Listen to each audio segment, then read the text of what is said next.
Okay, I'd like to begin by asking our speakers to talk a little bit about their own personal journey. College is, by definition, a time of personal discovery and learning. For many of us, it provides an opportunity to ask big questions about life. And we hope our conversation today is going to do just that.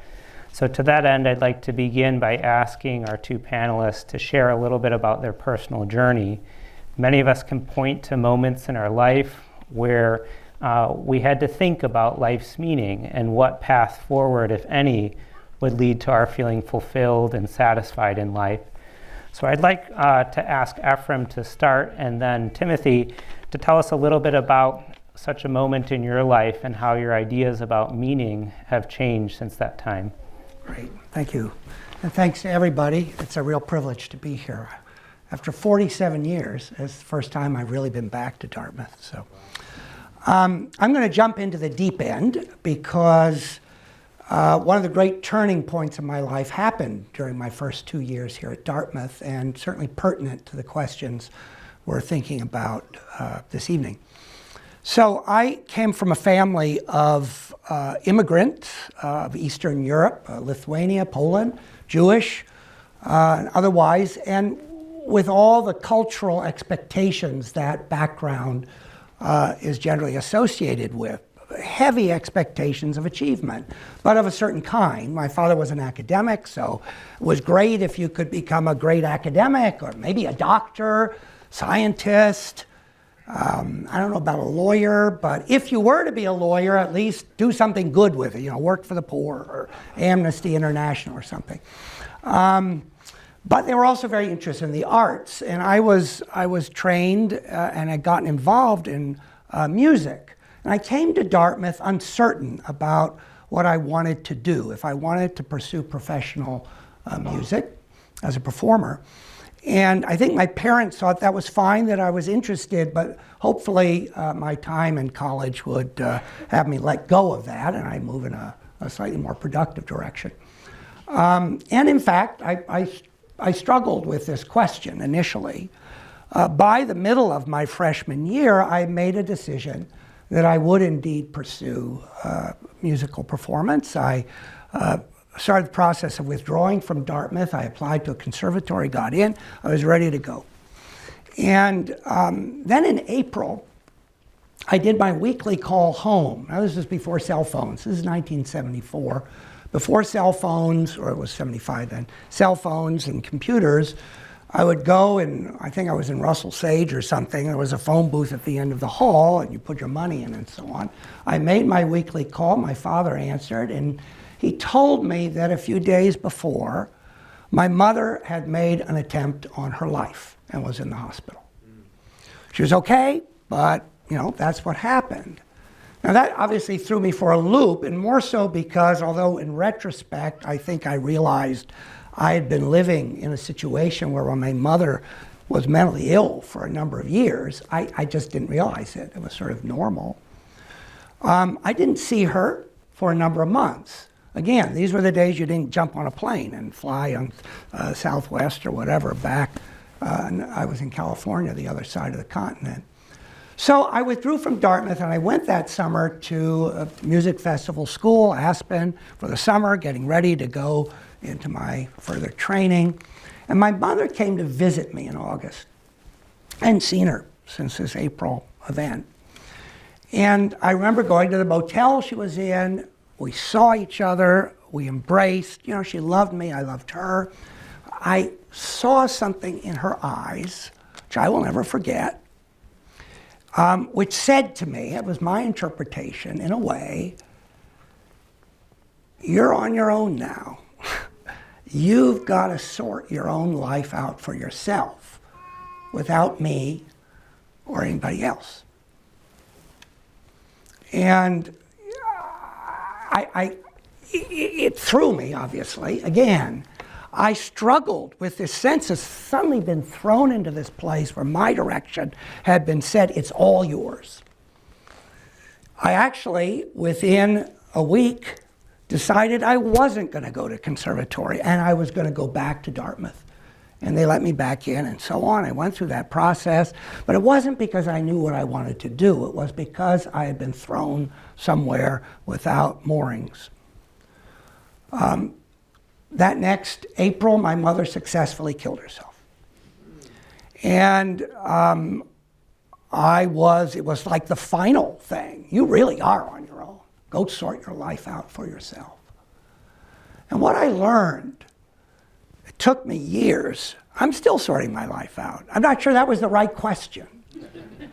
What I learned in part was that the direction she seemed to be pushing me into was the wrong one. You're not on your own. Your life is not about sorting it out on your own. And I'm going to stop here and just say two things. Over these many years, I obviously went on and did things. I made decisions. I decided to go to seminary. I got ordained as an Anglican priest. I worked. I got a doctorate. I taught theology. And I did all that stuff. I made decisions. I'm not sure it was sorting out, though. What I learned was the issue was not you're on your own to figure this out. It's just the opposite. You're with somebody. Sorting out has to do with withness with other people. That's not only how you do it. The second thing I learned is it's what you figure out itself. That's what you figure out is withness is who you are. That's not only the means, it's the goal. And I think I'm going to say in the course of what we talk about more about that. But I want to stress this fact that it took me a long time to figure out. My wife's sitting out there, that's a witness. I have kids, I have some friends here as well. It's not, and obviously I'm a religious person, maybe we'll say more about that as well. But I'm not doing it by myself. And any time you think your life is about what you have to put into it, you've started out on the wrong foot. I'll just leave it there. Thank you, Ephraim. Timothy, if you could share a little bit about your journey too. Okay, thanks.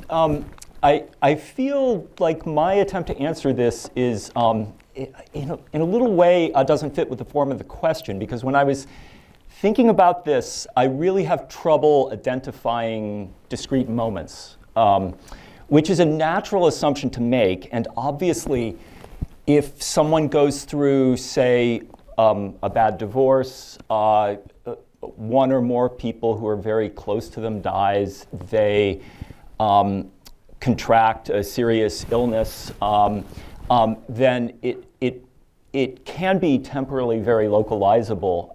And perhaps I've been lucky enough that so far I haven't had discrete moments like that, although I suppose I could try to think, and we could think together about some examples that aren't examples potentially of catastrophe, the way I just suggested with those examples. But I'm a little bit nervous that this is a boring answer, but I think that this is true to probably the experience that lots of us have, and that is one thing that's happened to me, I'm 55 now, is in a way that surprised me. It's become clear to me gradually over time that our time's really limited here. Now, there are different sides to this. I mean, obviously, in one sense, this is completely obvious. We know this from the beginning.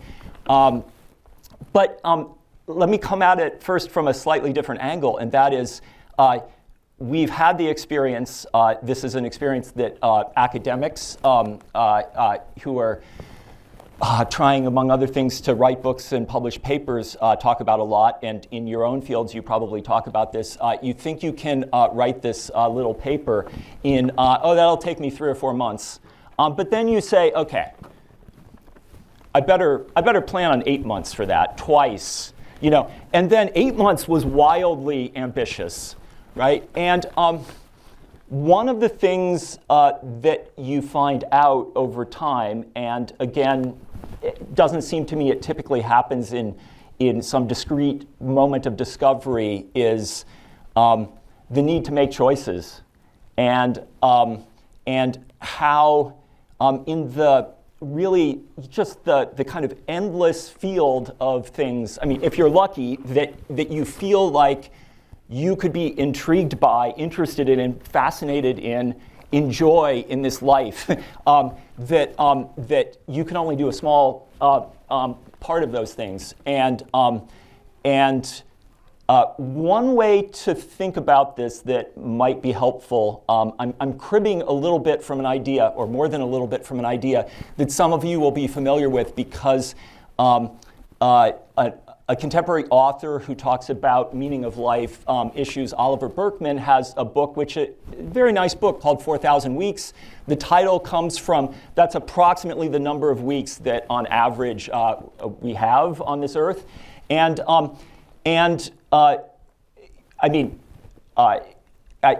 know he explains in an interview that he's had conversations with people where he asked them before the title to his book was something they would know, well, how many weeks do you think you have? And very often people guess many more than 4,000. But I'm still struck by when we hear 4,000, it sounds like a lot of time.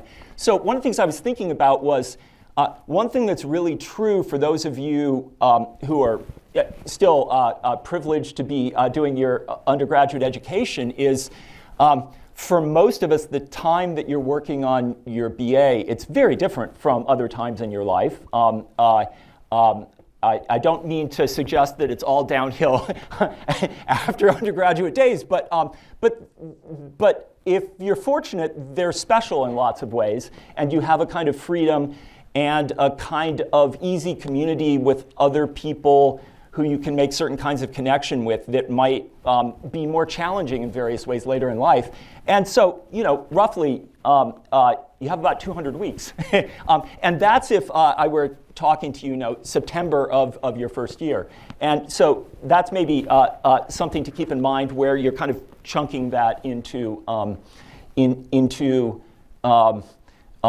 different phases of your life, portions of your life, which is something that I'm sure in some of what I have to say I'll come back to that seems to me very important. And this isn't going to be a personal reflection, but let me, and I'm afraid I'll probably be doing this a lot tonight, but I'm trained as a philosopher, what can I do? Let me try to make a distinction here, a distinction that I thought of when I was trying to think through this question, and that is, if you have this experience, and it can be one over time, or it can be in a discrete moment, or set of moments where something's happening, like you're shaken or questioning life's meaning, or something like that, you're tempted to use those sort of descriptors, it seems to me there are two kinds of things that could be going on. One that could be going on is you're questioning some life choices and some basic assumptions that you've made. So Ephraim, to take one part of that, I took for granted that he was going to pursue a career at the conservatory, and then that was shaken. Or Jones was married to someone, and then this was shaken. This relationship actually can't be part of the future of my life. I take it for granted that I'm going to be able to run and walk and do lots of physical things, and then I'm struck down with an illness that limits me in various ways that I didn't expect. Okay, obviously, those kinds of surprises, challenges, leading to really big questionings of things you've been taking for granted can be really colossal in various ways. And it seems to me it might be useful to kind of think about how there are smaller cases of that and more major cases of that. And then I want to distinguish from that, B would be something like questioning whether life has any meaning, significance, purpose at all.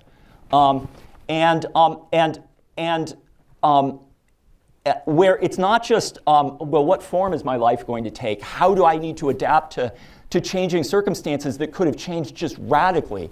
Right, and that's another kind of questioning that obviously can happen in difficult moments, And I guess since I've been talking so long, I'll just stop with that distinction, and maybe at some point in later attempts at answers, I'll come back to that distinction.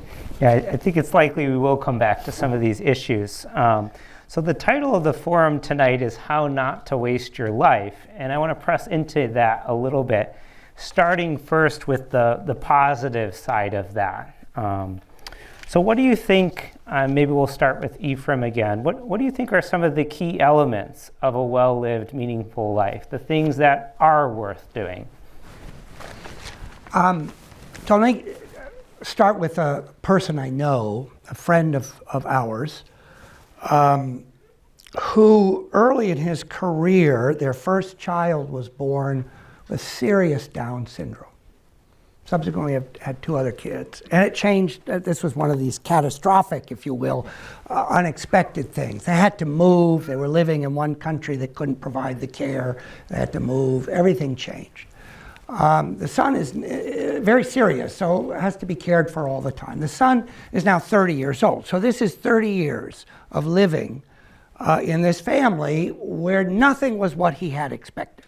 He wrote a little book recently about this, and one of his big things, it's like, what have I learned by living with somebody who is severely disabled in this case, and has changed all of our lives. And one of the things he says, he goes through a bunch of different things. One of them is he says, I've learned that one of the purposes of my life is not, or our lives, is not only to care for others. That's what I do all the time now. And that's what we often tend to think in our love and affection for others is important, whether they're friendships or family or what have you. But one of the things that's also important, looking at my son and his life being as valuable as mine, is being cared for. It's as important to a human life and self to be cared for than to care. So it's this sort of receptivity aspect, which is just as essential as the kind of giving aspect. And I thought about that. It's a real challenge. Obviously, you get older, inevitably, as you get older, you get weaker, you get sicker. Everybody knows you end up in the nursing home, maybe, or whatever, but you need help. And a lot of people, my father died a few years ago, they resent that. They don't like getting to that place. But what if being cared for is a part of your life right now when you're 18 or 26 or 45, and not just when you're a baby or a child or when you're old and ill? What would that mean? I've thought about that a lot. If you took that seriously, and from a religious perspective, a human being is being cared for by God fundamentally. But in any case, whatever your views are on that, if you took that seriously, I think you would see that what was important in life, not to waste your life, what makes a life meaningful, is not simply measurable by the things you give, you produce, you make, you achieve, you gather and collect, but things you receive from others. And I think that's tremendously important to me. It's a challenge to me because I remain, for all my attempts at being wise and faithful and blah, blah, blah, I remain a very selfish, ambitious person who wants to achieve and be recognized and so on and so forth. But if you put it in that perspective, a lot of things that I already have are everything I need. I have a family. I'm talking about the family I was born into. Siblings, parents who are now deceased, but they were there. I have friends. I have neighbors. I have the life that takes place within that network, which is reciprocal in so many ways, unequal and uneven. I have work, which I do to help that network of relationships, of giving and receiving, survive. I have the joys and the sorrows that come with that. To me, that is the utter fulfillment of a human life. It doesn't matter to me whether I do X or Y in the course of that. There are lots of different ways to sort of live that out. But to me, that's the measure. That's the accountability of my life, is whether these elements of family, of giving, receiving, of working for the sake of neighbors and friends, it's whether these things flourish in my life such that I can receive their goodness and I can contribute to that to others. I don't think that's idealistic, by the way. I think that's how the majority of the world's population has ever lived. And I know how privileged I have been in a small niche of my life in America and so on to do the things I've done. Most people have lived no more than what I've done, more or less, what I've just explained. And if that's not worthwhile, it means that the majority of the human population have wasted their lives. I don't think that's true. I think it's the minority who have forgotten that, who are in danger of wasting the great gifts of their lives. I'll stop there. Thanks. So when I think about trying to say something about this question, I'm looking for a very general answer, a very basic answer. Again, I'm doing something that Chris and I have been trained to do as professional philosophers. I'm sure also as professional theologians. Oh, theologians just waste their time. So with some trepidation that at first, at least, I'm going to be saying something that's hopelessly abstract and might sound kind of completely uninteresting. Let me try this on.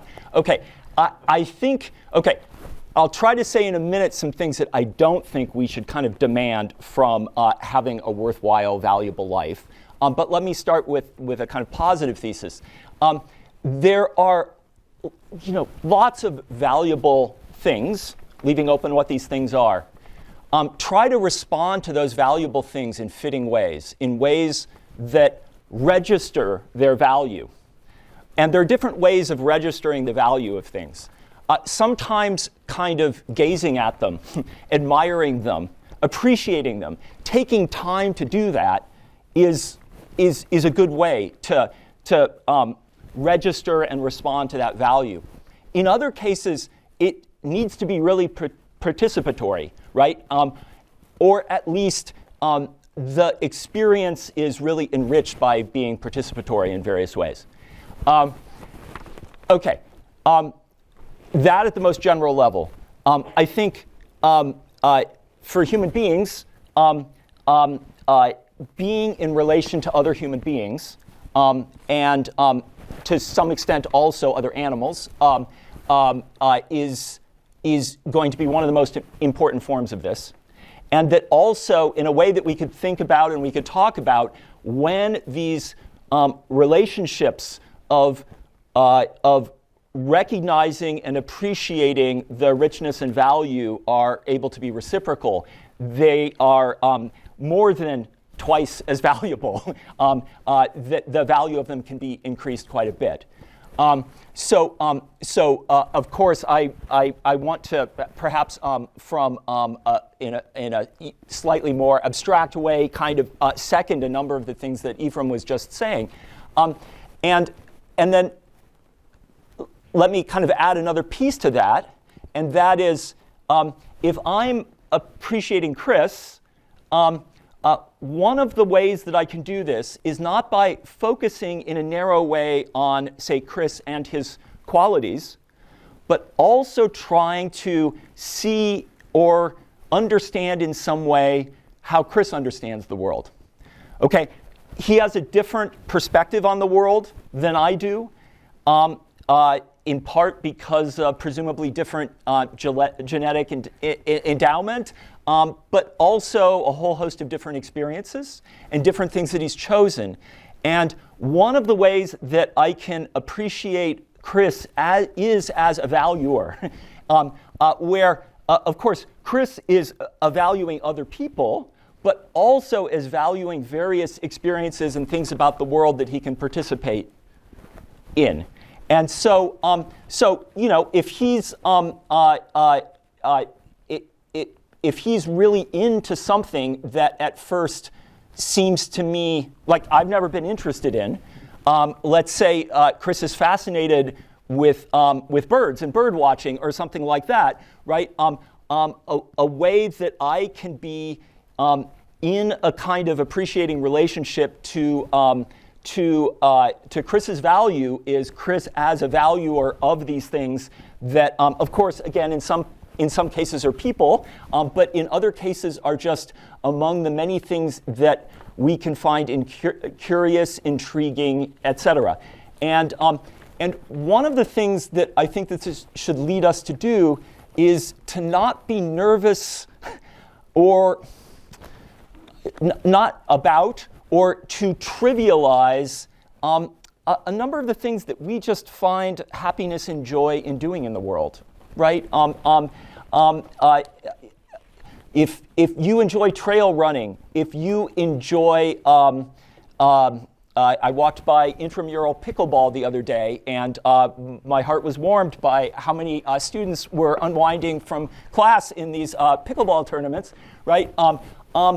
Various things that we might be tempted to kind of describe as that's fun, that causes sensations of pleasure in me, or something like that, are I would encourage us to think are ways of appreciating things that can be fittingly responded to, right? And then there are all sorts of other examples, many of which are going to be ones that are kind of classic examples of looking closely at a painting, reading a novel very closely and appreciating features of the novel, and things like that, of course, in some cases, segue into the intellectual, learning about Aristotle's metaphysics and appreciating the beauty of Aristotle's metaphysics. I don't know if Chris is into bird watching, but he is into Aristotle's metaphysics. I've been talking a long time, so I'll just wrap up with mentioning a few things that I think we shouldn't be worried about. I don't think we should be worried about whether our traces extend into the future. In ways that we could discuss if we have time, I do think that part of the community of people who we want to be in community with when we're valuing are not just, say, Chris and Ephraim for me now and you in the room, but also people tomorrow, people a year from now, 10 years from now, who in principle at least, would understand what we're saying, and we could be in a conversation with them. And part of what we're taking for granted is that there will be a kind of ongoing project of appreciating things and engaging with things in a way that's fitting and appropriate. But no one needs to remember me 100 years from now or 10 years from now in order for the experiences that I'm having now to be ones that I shouldn't be nervous about standing behind and feeling are genuinely valuable and make for a meaningful human life. Thank you. Yeah, there's a few threads I want to pick up on what both of you said, and the first is mortality, something that you've both alluded to. We all know that we have only a few thousand weeks to live. And you've both written about this, thought about this, and I wonder if you could share a little bit more about how what you've just said is affected by that. What's the significance of the fact that our lives are going to end? Or to put it differently, how does the fact that we only have a finite time in this earth affect how we should think about meaning in life and a life well lived? Maybe we could switch things up and let Timothy go first. Yeah. Okay, so this is a topic that philosophers have worked on interestingly. One of the questions that they've asked is whether there would be anything bad about an infinitely long life, and to keep things simple, one in which you knew ahead of time. It's not just in fact you never die, but you know ahead of time that you're not going to die. Now, there's been lots of back and forth about that. I'll mention that, and you might think about that. The infinity introduces certain puzzles here that maybe aren't the most important thing to think about. Thinking about a life that was just 40,000 years long, which is, very far from an infinite life, is already so different from ours. And I guess one thought I have about this is that, and I'm not alone in this, is that it's easy to overlook the ways in which not just our mortality, the fact that we're not going to live infinitely long, but the fact that we're going to live, something like 80 years or 150 years, maybe in the near future, or 300 years, but some amount of time where, first of all, there are so many things that are potentially interesting, intriguing, and curiosity-inducing if you keep your eyes open and you're open to new experiences, that still you're going to be making choices during that time. And a further feature, and I'm sorry, I lost the syntax of that sentence. I suppose beginning a new sentence here is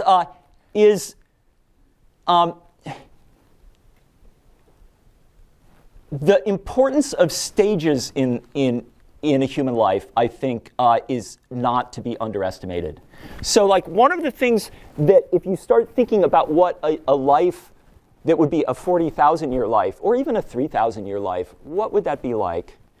One of the questions we should ask ourselves is, would the first, roughly 18 years of that life be kind of like the first 18 years of your lives, for those of you who are first years or second years, right? And then what? Would young adulthood, would that stretch until your 80th year, your 300th year?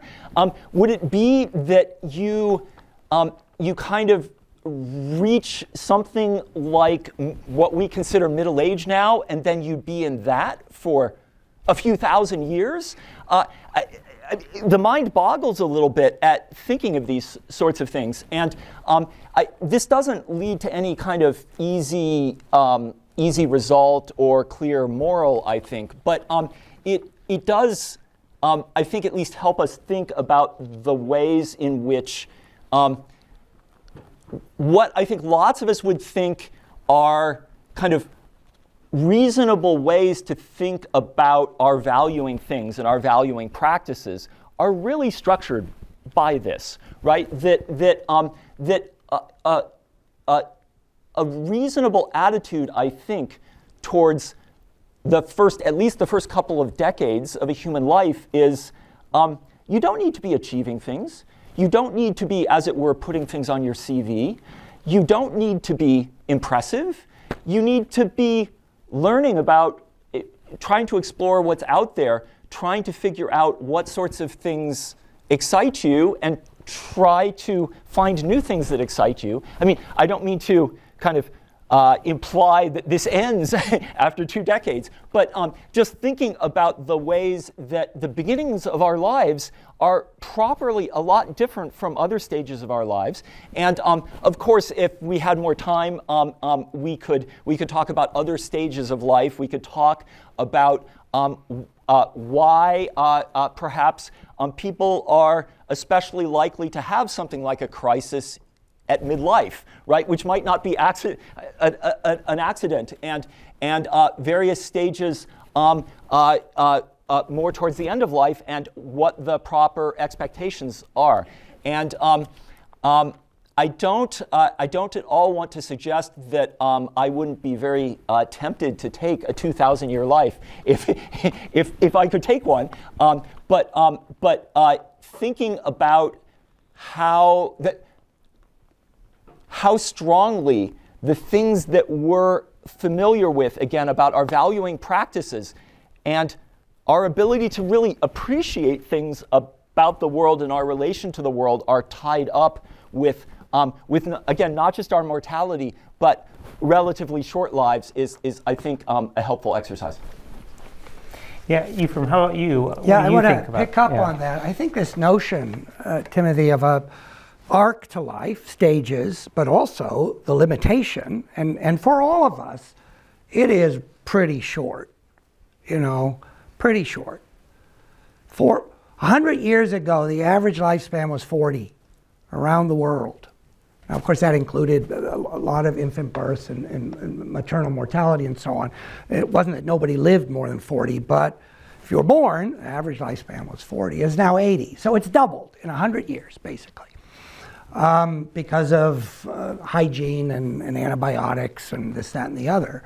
Whether it will get much longer, it's going down in the U.S., by the way. Who knows? Probably not. I mean, the 2,000-year possibility is we might hope for it, but right now it doesn't seem very likely. So this is what we have. We have very few years, and we have this arc. And as you said, it is within that, which is our lives. We're all going to be dead. It's the one certainty that Wall Street people cannot contradict. Within that, we have all these joys, all these things to appreciate, new things, and so on.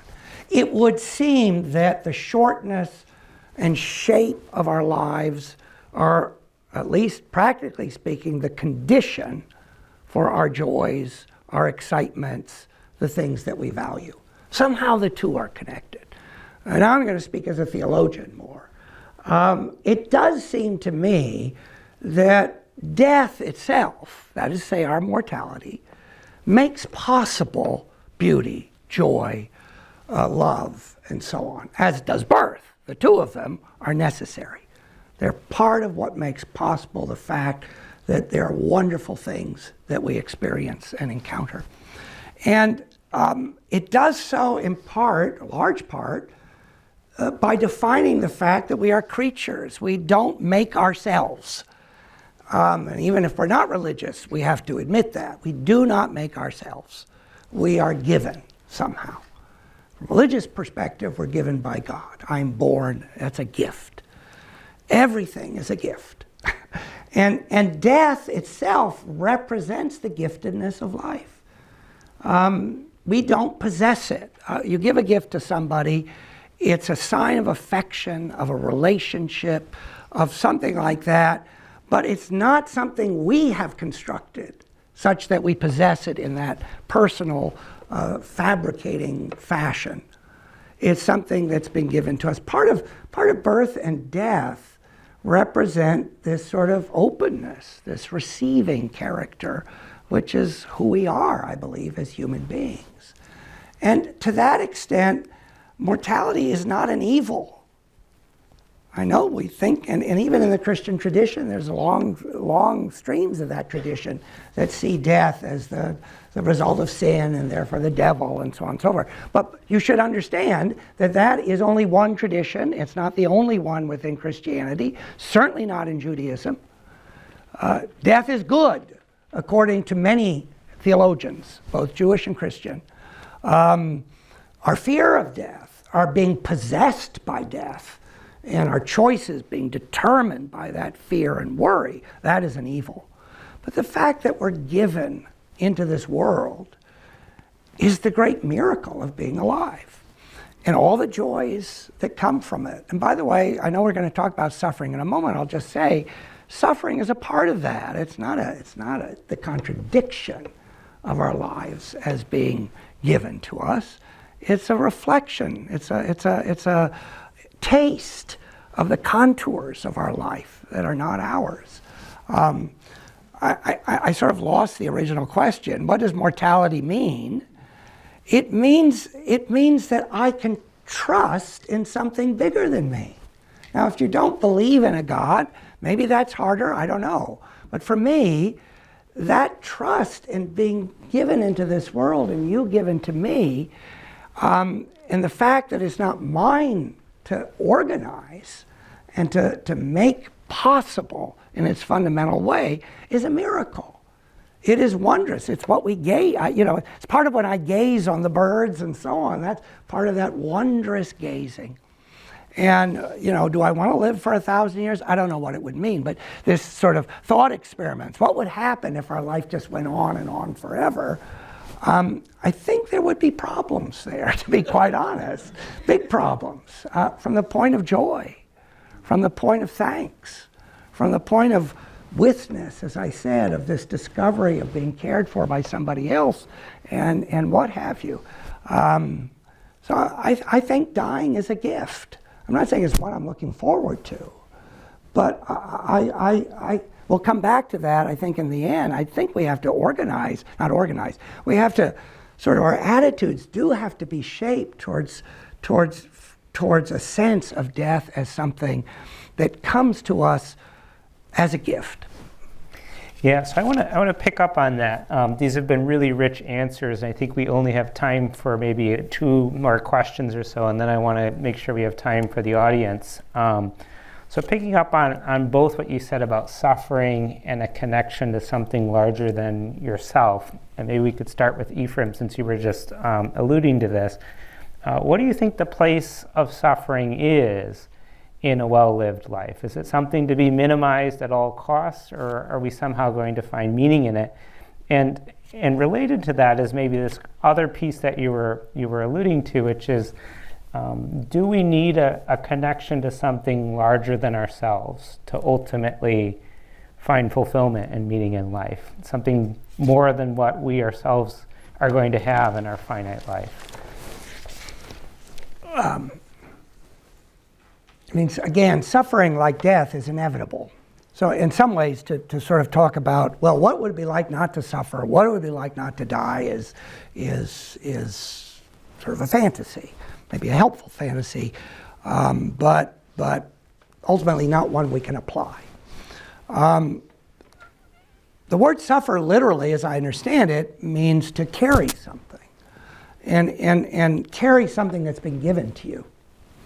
And it's sort of similar to the English word undergo. You're sort of something, you're picking something up that has been given to you and you're carrying it along. Nobody looks to suffer apart from certain pathologies that they might be experiencing. We avoid suffering, and yet we cannot escape it. So it's part of this givenness to life, whether it's an illness, it's a loss, it's whatever. To me, it's part of the giftedness that is injected to our whole existence. Suffering is a part of that, as is joy. These are not things we can confect. They come to us. And so what do we do with them? I think that, to me, suffering is a revelation, an unveiling. It is religious, but I don't mean it solely in that sense. It's an exposure to who we really are. And I'll give you an example. Just a couple of years ago, I had an illness. I was in the hospital. Something went wrong. I descended over 5 hours into increasing pain and agony. They couldn't find the doctor. That was the problem. The person on call in the hospital, they couldn't find him. And it got worse and worse, and I lost it. I went into this terrible place of darkness. I mean, I'm talking about literally what it seemed like. I was writhing in pain. And I couldn't sense anything else other than that. And I thought about this. What did I confront? Again, I'm a religious person. It was sort of me and God, me and whatever that is all that's left when everything else is taken away. And it was a dark place, but it was not a horrific place. There was this sense, as I said at the beginning, of withness exposed. All I had in life, in existence, was me and that thing. And then, by the way, my wife showed up in the hospital room because she hadn't been there. And she took my hand. And that was it. I couldn't really respond to her. I was not in that state, but I knew she was holding my hand. So there were these two kinds of things that were similar, a human and something else, of the thing that allowed me to exist, that were exposed in that horrific pain. I think that all suffering is a little bit like that. Losses are illuminations as well as simply disappearances. We see something we didn't see before. And again, it's part of who we are. So it does no good to say, I don't want it. I think sort of walking into it with one's eyes open to it is also to expect a gift within it. And you see that when people are very ill. I've been a pastor for many years. I've been with people who are dying. It's not all awful. And it is awful in one sense. I don't want to make light of it. But it's also, people will speak of the holiness of dying. And that's not because it's the summit of our lives, it's the ending of our lives. I think all of our lives participate in some aspect of this. So that's what I want to say.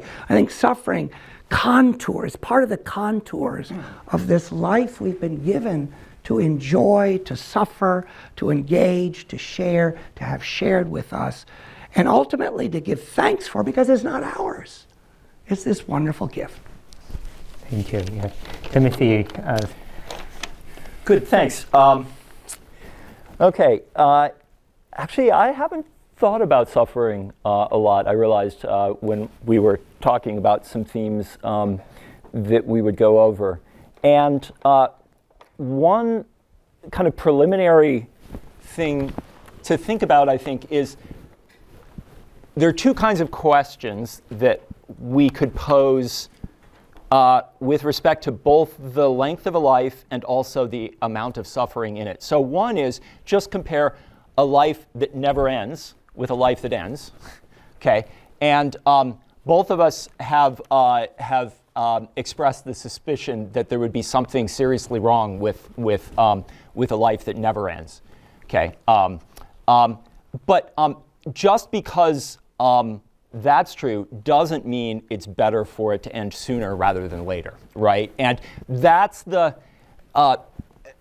what led me to start having the thoughts. I kind of cut them off of like, well, yes, mortality good, but I think I'd take 2,000 years. I don't think I would get bored during 2,000 years or something like that. Now, structurally, I think it's similar with suffering.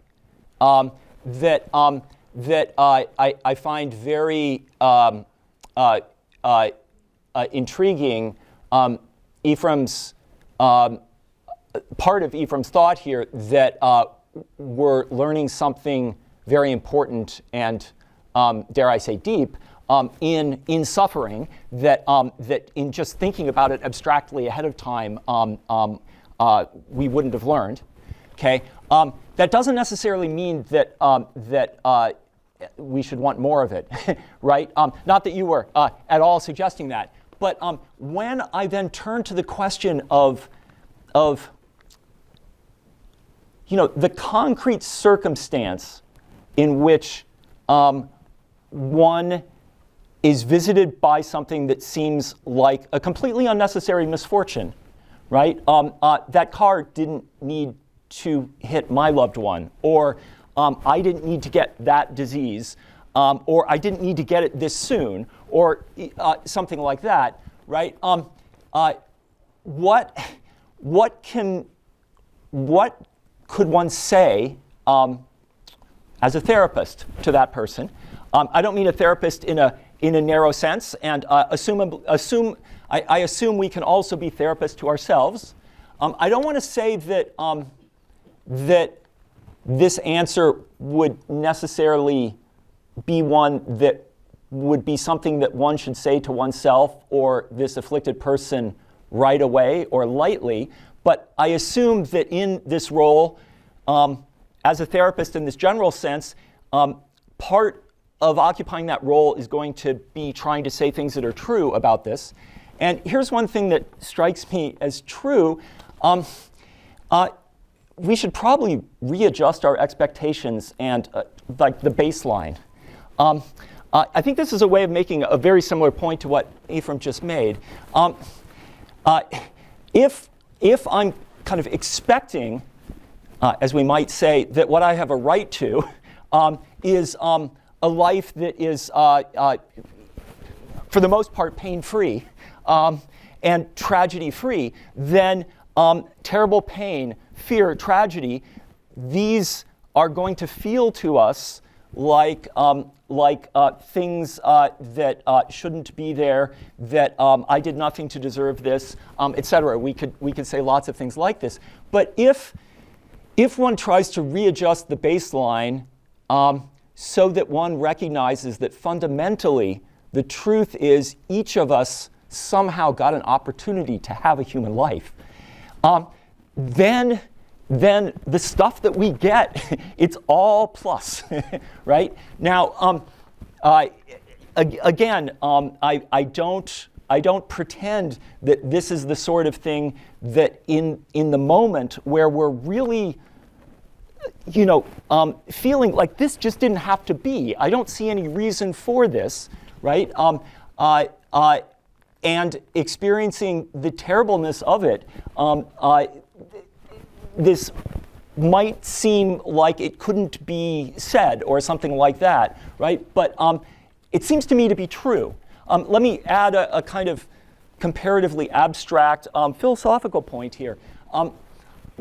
Philosophers have a technical term. The term is well-being. There are other terms that they use for this, and it's kind of the measure, in principle, a quantitative measure of how much value there is in your life, how well your life has gone. So not moral value necessarily, although moral value may play some role in this calculation. And in the simplest view that everyone will have thought about, the amount of well-being in a life is just you sum up all of the moments of pleasure and you subtract all of the moments of pain, of course adjusting for their intensity and their duration. Okay, lots of people, myself included, don't think that that's the correct theory of well-being, but that's a very simple theory of well-being. Okay, just to give you an idea of what well-being is. Okay, one position one could have is that there's a 0 point on the well-being scale, and if you knew ahead of time that a life that was going to be created or not created would have -3 instead of +3 on the well-being scale over the course of that life, that it wouldn't be correct. There wouldn't be reason to create that life. That's one thought that one can have. And if you think about, of course this is unrealistic because we wouldn't have this knowledge with certainty ahead of time, but if you think about your being in a position to create a human life where you know ahead of time that there are going to be great and terrible pain in that life of various kinds, we could come up with concrete thought experiments, then it certainly can seem plausible that that life shouldn't be created. I'm tempted to say there is no 0 point like that. Which it can seem like a horrible thing to say because it looks like one thing that implies is no matter how poor that life scores in well-being, how much ill-being as opposed to well-being there is in that life, still it's a good thing that the person was able to experience that, including with all the pain. And we're imagining right now maybe more pain than pleasure. I've slipped into talking about well-being as if hedonism were true. Sorry, we don't have a whole quarter to talk about well-being and work up to more subtle versions of that thought. But just to wrap on this point, if it's true, as I'm tempted to think it is, that there's no 0 point there, then there's a way to summarize that is any of the experiences you're able to have are experiences that, to put it one way, are to give thanks for, right? And I'm very tempted then to say that there's a kind of general moral reason we have to make something of the opportunity that each of us has had in having this life. Now, I don't want to be a moralizer about this, and it would be easy to misunderstand it, and also to feel for yourself like, oh, I'm not making enough of this opportunity that I have. But I think there's something correct about the perspective of not thinking either, oh, my life is my property, I'll do with it what I please. And if I please to make very little of it, then that's what I'll do. We're familiar with at least the secular person's way of thinking about the religious view on this is my life isn't my life, it belongs to God. Therefore, for instance, if God commands me not to commit suicide, then I am doing something wrong by committing suicide, right? I'm not suggesting either of those. I'm suggesting something which I think in spirit is similar to what Ephraim was just saying, that that an important way to think about one's own life is as an opportunity where one has really compelling reasons to grasp that opportunity and make as much of it as one can. Again, by kind of participating in valuable things, people and other things, and appreciating the value that is there to be appreciated. Great, thank you. We've only got about 20 minutes left, and I'd like to give the audience a chance to ask some questions. So at this point, I've got a number of great questions that have come through the QR code. If you haven't submitted a question and you have a question, you're welcome to do so. Jenny will also be in the aisle with a mic. And I'd like to suggest that maybe we let a few students go first if they would like to ask a question with the mic. As Jenny's getting set up, though, I want to ask one, actually two people asked about this question, and I think it's a question primarily for you, Ephraim. The way one person put it is, if our mortality is what enables joy, love, appreciation of beauty, and so on, what does this say of eternal life after we die? A different person put it this way, that how does heaven for Christians square with your assertion that death gives us the ability to experience joy? So I wonder if you might respond to that. It's a great question. I was actually thinking somebody would ask that when we were talking, when I said, who wants to live forever? But I was thinking, well, of course, what about everlasting life? Am I denying that? Well, there are two ways I would answer that. I'm speaking now as a Christian, obviously. The first is, I have no idea really what life after death is like in a Christian sense. There are images, only a few, by the way, only a few in Scripture. The range of imaginings over Christian history about what heaven is like is almost endless. So I am not claiming anything about the character of life everlasting. I'm not denying it, but by not denying it, I'm not filling in all the pieces. But one thing I would want to say is that the character from a traditional Christian perspective of life after death that, if you will, initiates it is resurrection. What is resurrection? Resurrection is God creating. That's the foundation.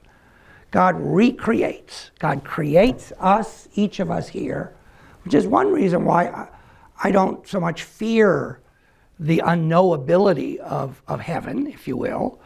God has created us here. I know this world. I know my life. I know the things that are wonderful about it and for which I give thanks. And what I look forward to, and this is heaven in one sense, is a clear reception and understanding and enjoyment of God's creating me. That's, to me, what heaven is. God creating me somehow in a way that goes beyond or again of my death. That there's continuity, but resurrection is recreation. I would hold those things together. They don't necessarily track into some big picture of what heaven is.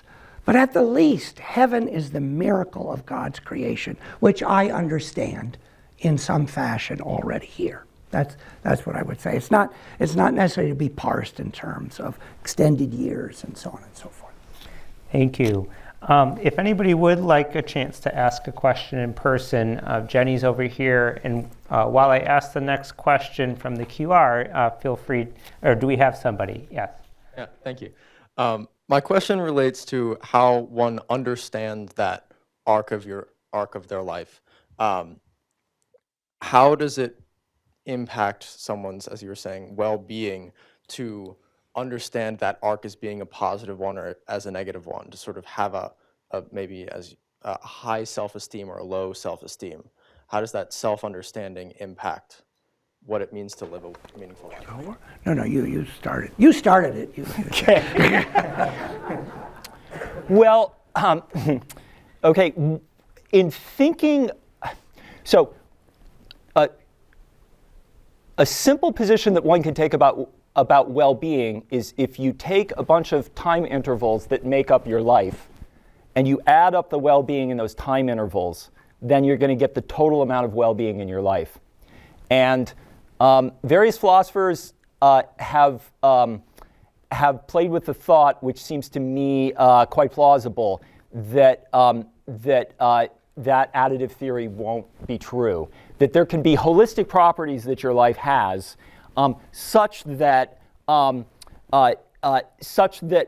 the whole life is going to have a more or less value than just what you would get by adding up the parts, depending on certain global features of that life. So in a simple version of this, yes, one could think like an upward trajectory in your momentary well-being over the course of your life is going to be a better life, other things equal, than a downward trajectory.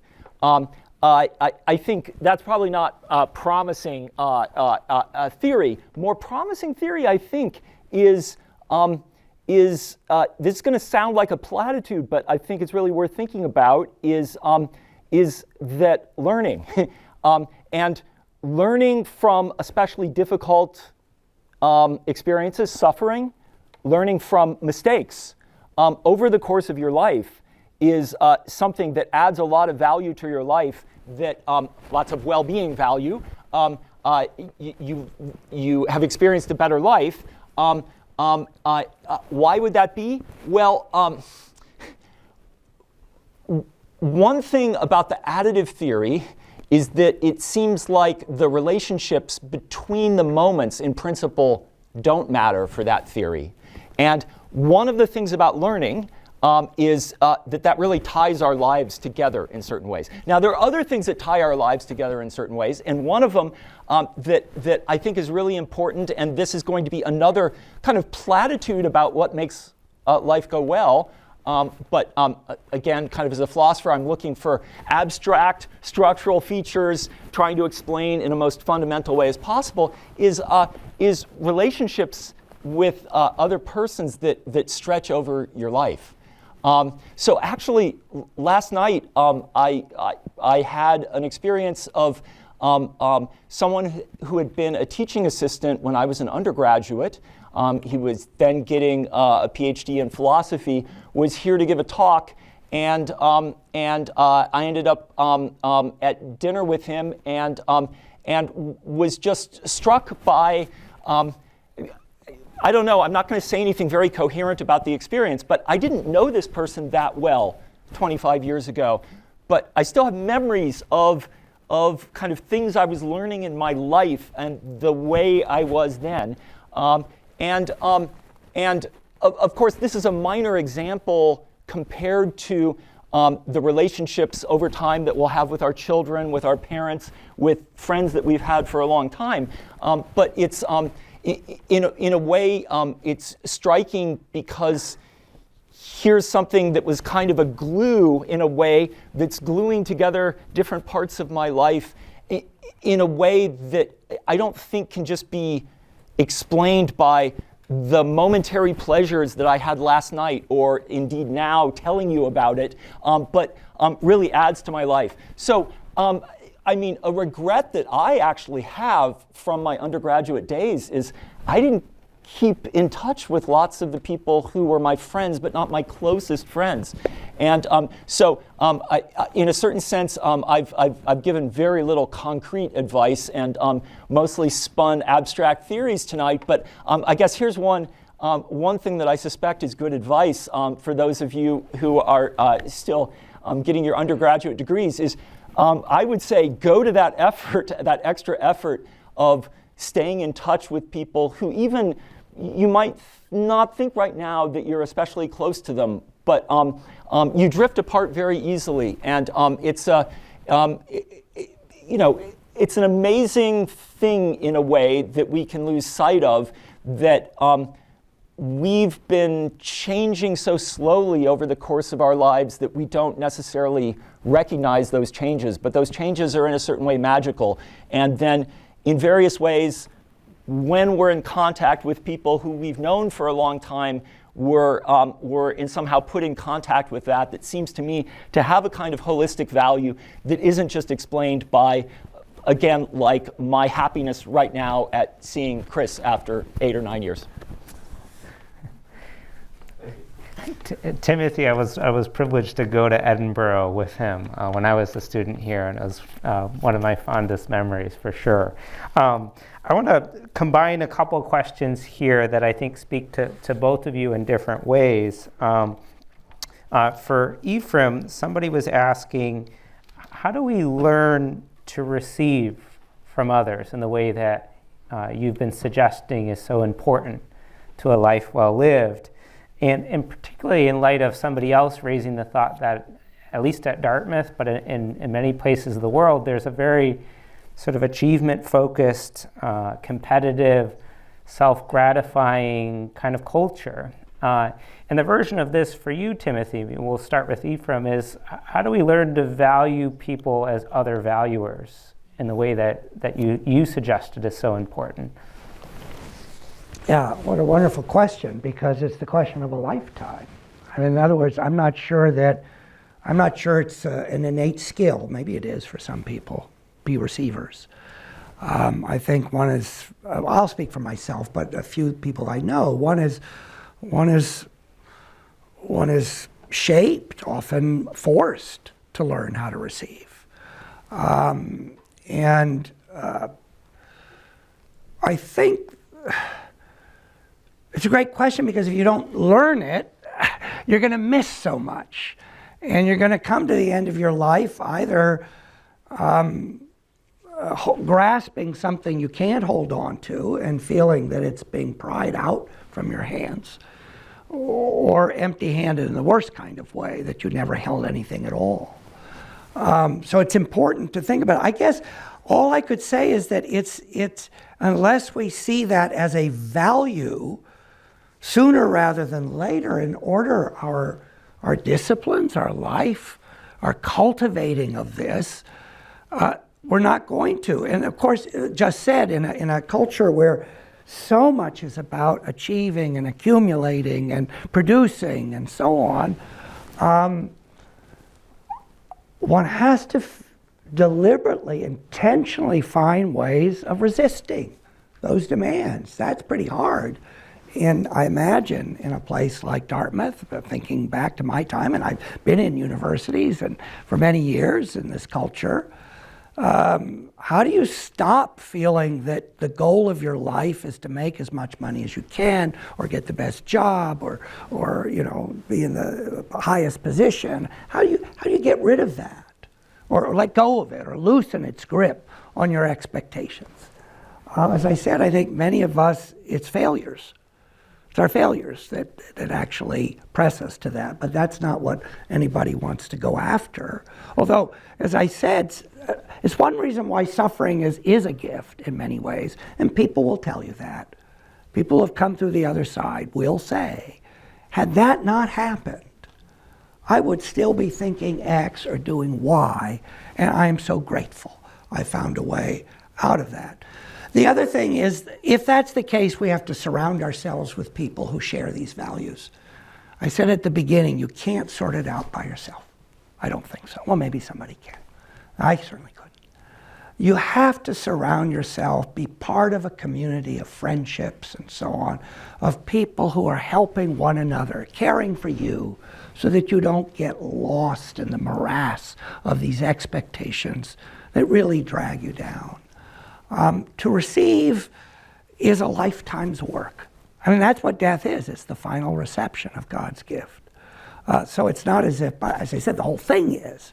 But to be able to do that, preparing to die used to be, by the way, a common thing in the Western traditions, and others as well. And it seems morbid to us today. I don't think it should. there's a prayer in the Anglican Book of Common Prayer, the Litany, you know, from sudden and unprepared death, good Lord, deliver us. So there's this sense of preparation.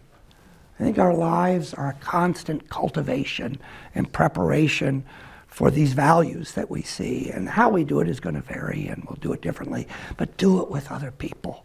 That's why being a part of a community of people who share this, whether it's friends or a church or a religious community or a family or spouses or whatever, I think is so utterly important. Timothy, we have time for one more question after this, but do you have anything to add about how we learn to see people in the way you were suggesting and relate to people in the way that you were suggesting as valuers? I guess on the theme of this question, I'll try to be uncharacteristically brief here. I would suggest a real place for modesty, right? It's especially when you're really into something, one of the things you enjoy being is good at it, or even the best at it, right? And you know, lots of these things, they're very hard to do well, and a kind of modesty in whether you're equal to the object that you're appreciating, which again, appreciating might be a real engaging, right? The piano sonata that you're trying to play, et cetera. And I think with more time, we could work out similar thoughts about our relationships with people, but I won't try to do that now. I'll keep it brief. Yeah. Lest we be accused of not answering the question, how not to waste your life. I wanted to end. We've got just a few minutes here for you to maybe answer that question, and maybe answer in a way where you pick one or two things that you think it's important for Dartmouth students, high-achieving, successful people, to avoid dangers they should look out for, and how they may end up, to put it a little bit more friendly, not leading their best life, maybe not wasting their life, as both of you have suggested. Maybe nobody will waste their life, but they're not leading their best life. I'll jump in. I mean, intentionality, as I mentioned a moment ago, I think is really important. So we have to sort of be deliberate about how we're approaching our lives. I think that's very important, not just to drift. I recently, as I've done throughout my life, have started seeing a therapist again, and I'm all for, by the way, Dartmouth students, you know, if you have opportunity and you feel the need for it, don't shy away from getting counseling and seeing a therapist. One of the things he did was a very simple thing. It was just a couple weeks ago. It's a little values inventory. You got like 13 things, like family, friendships, community, education, job, work, I don't know, whatever. And you rate them, how much you value them from 1 to 10. Last you do that first. Then you have a second sheet, and you look at your last week, and you go through each of them, and you, if you will, rate how you fulfilled the rating of those values. So I had, you know, I don't want to share too much here, but anyway, I had one of them down was like spirituality and family or something, right? And I had my list, 7, 9, whatever. And then on the week, you put down, well, how did you do on that? You know, and I had like 4 and 3. And I had to think about, this is very concrete and down to earth. What did I do this last week that kept me from doing what I said is important to me? And I can look at each day and do that. Well, this is a very simple exercise. I don't think it's a superficial exercise, by the way. I mean, if you have values, know what they are. And be accountable for them some fashion. And adjust your baselines. That's not the context you're talking about, but nonetheless, we have to adjust our baselines to fit our values. And to be able to do that this day and this day and this day. And keep from wasting your life. You have to pay attention to it, I guess. Yeah. I guess I want to emphasize one thing first that really connects with that, and I think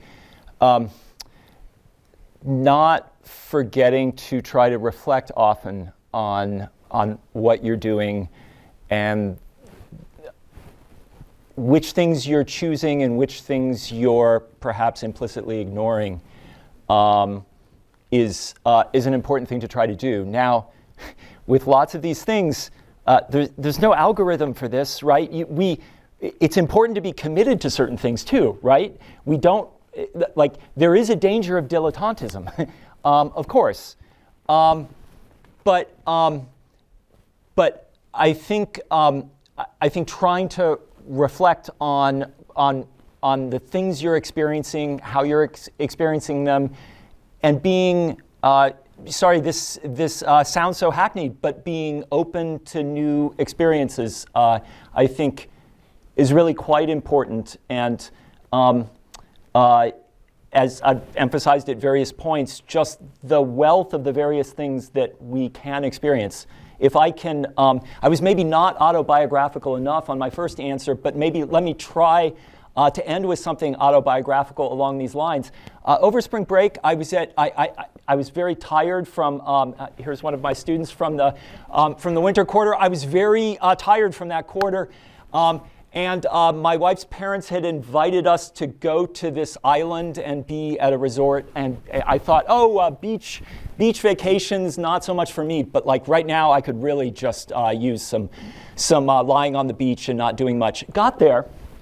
And one of the things you could do was snorkeling, but another thing was there were these circus professionals there, and you could go and you could take trapeze lessons. So I took trapeze lessons.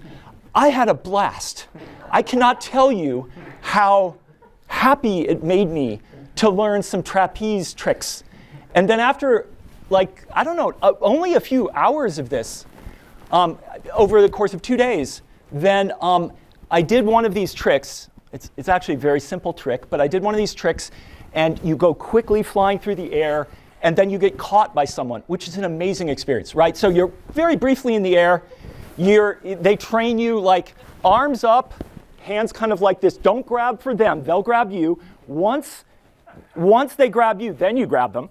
Okay.